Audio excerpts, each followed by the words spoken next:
Bonjour les amis, j'avais envie de partager une petite réflexion avec vous, bien évidemment qui fait écho à tout ce que l'on voit ça et là aujourd'hui dans notre très cher pays, la France.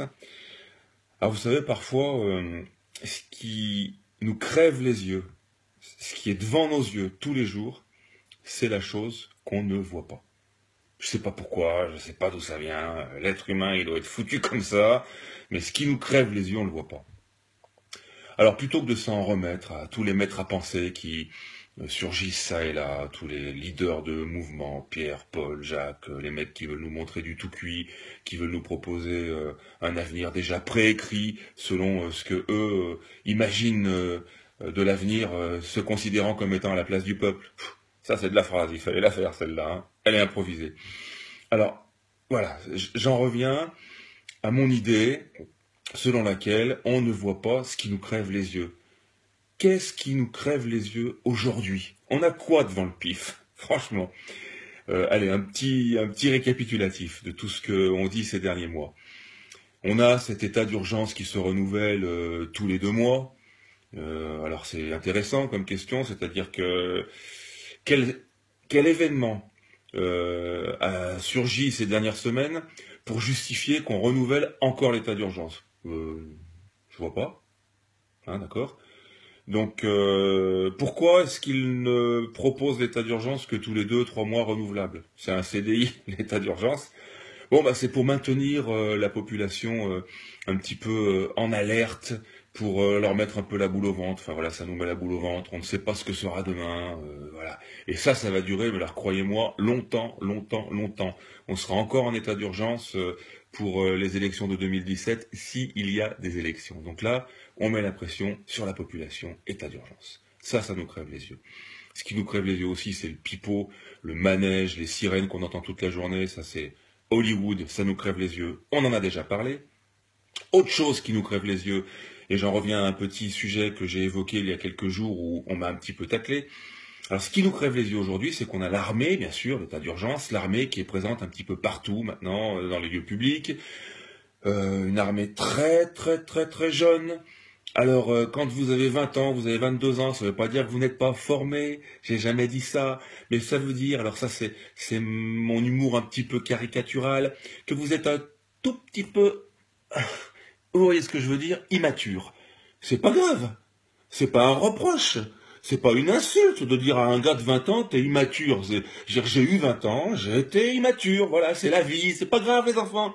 C'est pas grave, hein, vous allez grandir comme tout le monde. Et on vous en veut pas, vous, les jeunes militaires.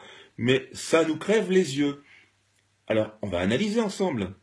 Pourquoi aujourd'hui, on a autour de nous, dans le cadre de l'état d'urgence, qu'une jeunesse, de jeunes militaires qui sont tout frais moulus.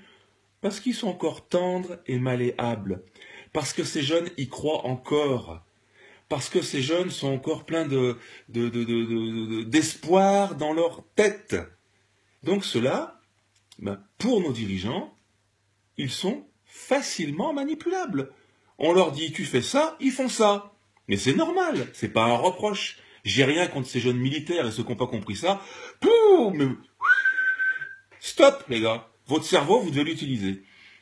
Si on met des militaires qui sont plus matures, qui ont de l'expérience, qui ont déjà peut-être 10 ans d'expérience derrière eux, 15 ans, 20 ans, mais les gars ça y est quoi, ils ont tout compris. C'est plus des cons. L'espoir, ils l'ont perdu depuis longtemps. Le manège et le cirque de nos dirigeants, ils l'ont compris. Donc un gars de 30, 35, 40 ans, un militaire de cet âge-là qui a de l'expérience, comme on dit, on la lui fait plus à l'envers. Alors bien évidemment, il est pieds et poings liés, il peut pas faire grand-chose. Mais dans sa tronche, il a une autre réflexion. Et entre eux, les mecs qui discutent, ils sont pas cons. Ce sont aussi des pères de famille. Ce sont des gens du peuple. Et ils se disent quoi? On va continuer de servir ces cons qui nous dirigent. Nous, on souhaite protéger le peuple, pas servir un État souverain et pas servir une dictature. Donc un militaire ou une force de police ou un CRS qui a 35, 40 ans, qui a de la bouteille, ces gars-là, et ils sont très nombreux, mais ils sont en train de discuter entre eux. Ils sont en train de réfléchir. Ils sont en train de se dire, on va peut-être pas continuer comme ça. On va peut-être venir du côté du peuple, parce qu'il y en a marre, il y en a marre. Mais ceux-là, vous êtes dangereux. Messieurs les militaires, vous qui avez de l'expérience, messieurs les CRS, vous qui avez de l'expérience, vous devenez dangereux pour ceux qui nous dirigent, parce que bah, vous commencez à prendre conscience que vous avez été vous aussi manipulé toutes ces années. On vous demande de verbaliser parce qu'il y a des primes à la fin du mois et bah, tout le monde le sait. Je veux dire, en plus, on me l'a dit il y a quelques jours. Donc en fait, vous ne servez plus les intérêts du peuple, vous servez les intérêts de tous ces lascars. Et comme ces lascars, ben ils sont pas cons, ils se sont dit, waouh, pour éviter que les forces de police, pour éviter que les forces de l'ordre ne se retournent contre nous, parce que ça sent, là, ça sent mauvais, là, ça sent mauvais. Hollande et Valls, ils se disent, j'y vois pas beau, ça sent le coup d'État, ça sent l'insurrection, pour reprendre des mots en vogue. Eh ben, ils nous mettent des petits jeunes, qui sortent de l'école, qui sont animés de plein de bonnes choses. Je le répète encore, on n'a rien contre vous, mais les gars, un jeune de 20 ans, on en fait ce qu'on veut. On le manipule comme on veut, et puis il y croit encore. Donc il n'a aucune raison de se rebeller. Pour lui, il en rêve depuis tout petit, c'est son avenir qui démarre, il est au début de sa carrière. Imaginez un jeune au début de sa carrière la foutre en l'air. Non mais oh, réfléchissez 2 secondes. C'est bon? Vous avez réfléchi? Alors j'en reviens à mon thème principal, ce qui nous crève les yeux. Ben oui, tout ça, ça nous crève les yeux.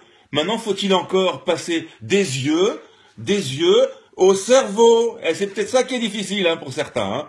C'est-à-dire qu'il y en a, ils ont des yeux, mais après, voilà, ça s'arrête là, quoi. Le cerveau, il est pas oxygéné, et donc il n'y a pas de liaison entre les yeux et le cerveau. Alors, moi, voilà, je pense qu'aujourd'hui, ce qu'il faudrait, c'est bien évidemment arrêter nos petites guéguerres à droite à gauche, bien évidemment être très très prudent parce que vous en avez toujours qui essaient de ramener la couverture à eux.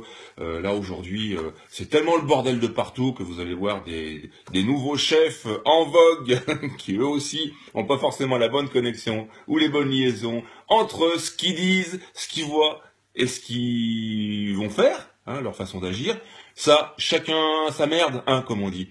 Donc voilà, je vous propose que chaque jour, on se prenne chacun 5 minutes, juste pour regarder ce qu'on a sous les yeux. On a besoin de personne pour penser à notre place, de philosophes pour nous dire comment est-ce qu'on doit penser, des politiques pour nous guider, pour nous prendre par la main, pour nous faire traverser la rue. Non, non, non, non.